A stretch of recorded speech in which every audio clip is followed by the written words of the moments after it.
We're up to 3.5 million today, but I hope we make it up to 10. Maybe that's a bit ambitious, but I think we can do that. And this is kind of crunch time. He's going out there. He's going to battle all these different states. We don't agree on much about Ron Paul, but we agree on these three things right here. We're kind of argumentative types. We argue, oh, the Second Amendment actually only had one amendment, one comma to start out with. And did you know the Bill of Rights has its own separate preamble that makes it the strongest part of the Constitution? Things like that. But anyway, thanks so much for giving it some more. Now we have, from the John Birch Society, the most strident defenders of these documents. We have the coordinator.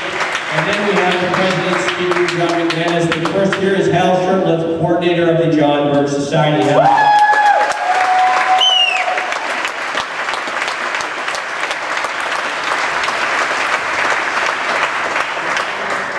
of hands, who plans to be at the inauguration of Ron Paul?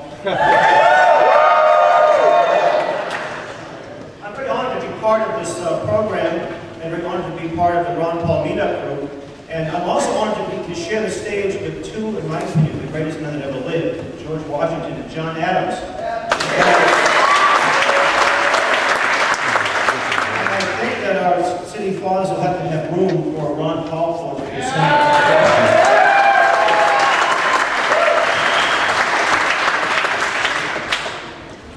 I've been involved in this Ron Paul meetup just for about 3 or 4 months, and I've met some fantastic people. I read a critique online that said that Ron Paul meetup people are scary. Well, you folks are pretty friendly to me, but if I was a totalitarian, I'd be petrified. I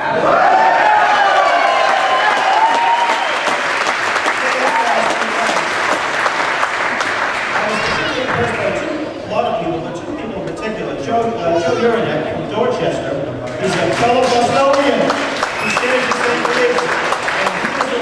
At the Ron Paul meetup, he was going to out take the leadership. Imagine something like this in Boston.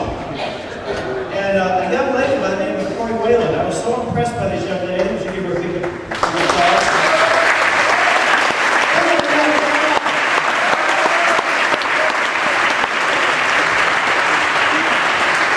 It just shows the diverse people that are attracted by the message of freedom. Ron Paul was recently interviewed. He said, "I am flawed." Could you imagine a politician saying that they're flawed? He said, "But the message isn't flawed, and this is what appeals to me." You also name this document called the U.S. Constitution. In Article 2, already mentioned by one of the other speakers, is a job description for the President of the United States. That description does not include the most powerful man in the free world. Nor does it give him the right to vote for change. We hear about change. Well, we want back to basics, not so much change, but back to basics.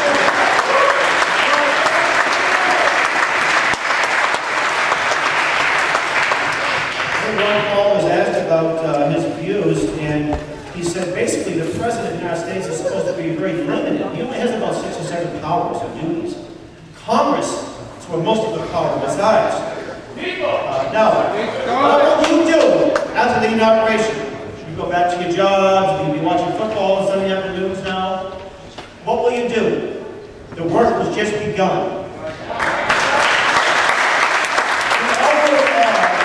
Because good Americans stopped taking this seriously. We stopped paying attention to what Congress is doing, with few exceptions, like Ron Paul. Now, when you, our magazine we put out called The New American, we track the voting records of members of Congress using a strict constitutional guideline. Ron Paul gets 100%.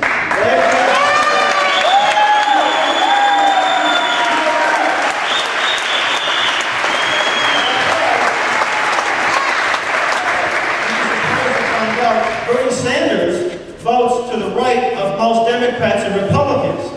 We call this the Sandinista Index. Now, our founders were very wise and they gave us this Constitution.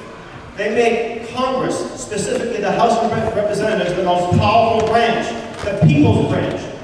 Every 2 years, we can have this non-violent revolution at the ballot box by voting for people who share Ron Paul's views.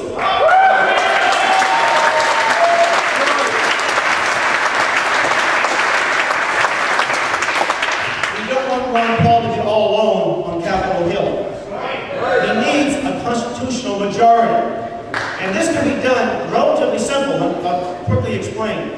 There are 435 congressional districts. By the way, do you all know who a congressman is? Oh, I should say the man or woman who represents our district.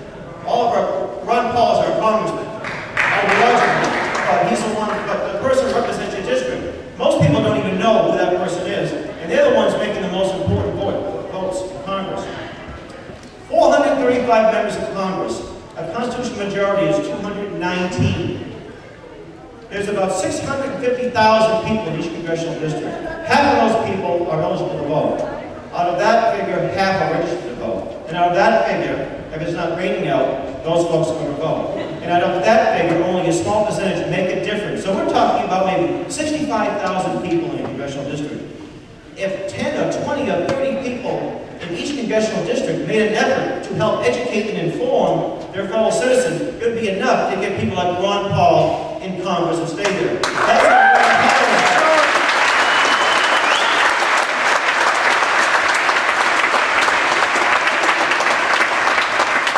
Ron Paul is called Dr. No, but to me, he takes an oath to defend and protect the Constitution.